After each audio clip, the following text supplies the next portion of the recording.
जय श्रीमन नारायण दोस्तों। कैसे हैं आप सब? अच्छे ना? चलिए अच्छा है। आज हम आपको ऐसी कहानी बताएंगे जिसे सुन आप चौंक जाएंगे। शायद ये कहानी आप सुनेंगे या नहीं भी, या यूँ कहें तो आपके पैरों तले ज़मीन खिसक जाएगी। तो कहानी सुनने से पहले आप हमारे चैनल को सब्सक्राइब कर बेल आइकन को प्रेस कर ले। तो एक समय की बात है कि ऋषि भृगु ने विष्णु जी के छाती पर लात मार दी थी। तो आखिर ये कहानी क्या है, चलिए जानते हैं। एक बार सभी ऋषि यज्ञ कर रहे थे, तो सभी ऋषियों ने सोचा कि त्रिदेव यानी ब्रह्मा, विष्णु और महेश में से सबसे पहले पूजा किसकी की जाए, मतलब कि तीनों देवों में सर्वश्रेष्ठ कौन है। तो इसके लिए ऋषि भृगु को सभी ऋषियों ने कहा कि आप ही ब्रह्मा के मानस पुत्र हैं, आप ही जाइए तीनों देव का परीक्षण कीजिए। इससे जो निष्कर्ष निकलेगा बाद में देखा जाएगा। तो ऋषि भृगु ऋषियों के पास से उठकर चले जाते हैं। तो सबसे पहले ब्रह्मलोक में जाते हैं। ब्रह्मलोक में जैसे ऋषि भृगु जाते हैं, वहाँ देखते हैं कि ब्रह्मा जी और सरस्वती जी वार्तालाप कर रहे होते हैं। ये देख ऋषि भृगु बहुत क्रोधित होते हैं। लेकिन जब ऋषि भृगु को ब्रह्मा जी ने देखा तो ब्रह्मा जी अत्यंत क्रोधित हो गए और उन्होंने ऋषि भृगु से बोला कि आपको अभिवादन भी नहीं करने आता है। उसके बाद ब्रह्मा जी ने ऋषि भृगु पर शस्त्र चला दिया, क्योंकि उन्होंने माता सरस्वती और ब्रह्मा जी का अभिवादन नहीं किया था।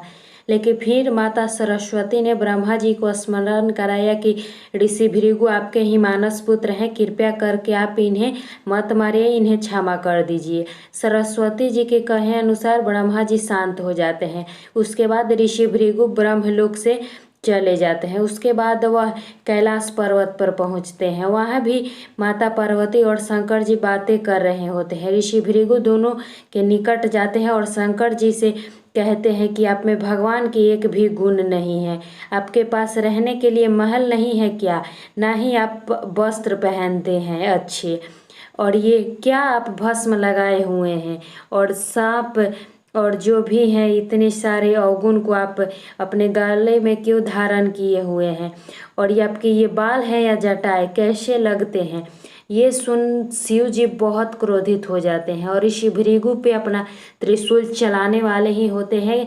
लेकिन माँ भगवती यानी पार्वती जी शंकर जी के क्रोध को शांत करती हैं और ऋषि भृगु को नहीं मारने का निवेदन करती हैं। फिर ऋषि भृगु कैलाश पर्वत से बैकुंठ चले जाते हैं। बैकुंठ में क्षीर सागर में वासुकी नाग के ऊपर विष्णु जी माँ लक्ष्मी की गोद में सर रखकर लेटे हुए थे। तब तक जाते ही ऋषि भृगु ने उनके वक्ष पे एक जोर से लात मार दी, यानी कि छाती पे उनके एक लात मार दी। इसके बाद माँ लक्ष्मी बहुत क्रोधित हुए, लेकिन भक्त वत्सल भगवान विष्णु जी ऋषि भृगु के पैरों को सहलाते हुए बोले कि भगवान आपके पैरों में चोट तो नहीं आई? मेरा वक्ष जो है वो अत्यंत कठोर है, कृपया करके आप इस आसन पे विराजिए। आपके शुभ आगमन का हमें ज्ञात न था, नहीं तो मैं आपका अवश्य ही स्वागत करता। ये देखकर ऋषि भृगु के आंखों में अश्रु आ जाते हैं और ऋषि भृगु विष्णु जी के चरणों में गिर पड़ते हैं कि प्रभु आप मुझे माफ़ कर दीजिए, हम त्रिदेव की परीक्षा ले रहे थे इसलिए हमने आपको लात मार दी।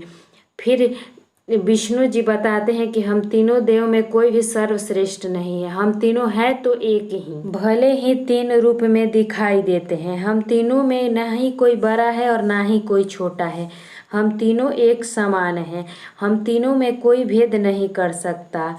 तो आप लोग से भी निवेदन है कि आप त्रिदेव में भेद न करें और सबको एक समान मान पूजा करें। हानि थी कि ऋषि भृगु ने क्यों मारे विष्णु जी के वक्ष पर लात। इससे ये निष्कर्ष निकलता है कि तीनों देवों में कोई भी सर्वश्रेष्ठ नहीं है। कदापि करके आप ऐसा भेद न करें, क्योंकि बोला गया है कि हरि हरि और न भेद, हरि और हरि में भेद नहीं किया जा सकता कि कौन सबसे बड़ा है। तो आप जब भी पूजा करें तीनों को एक समान मान कर करें। तो कैसी लगी आपको ये कमेंट करके आप अवश्य बताएं। तब तक मिलते हैं अगले वीडियो में। जय श्रीमन नारायण। हर हर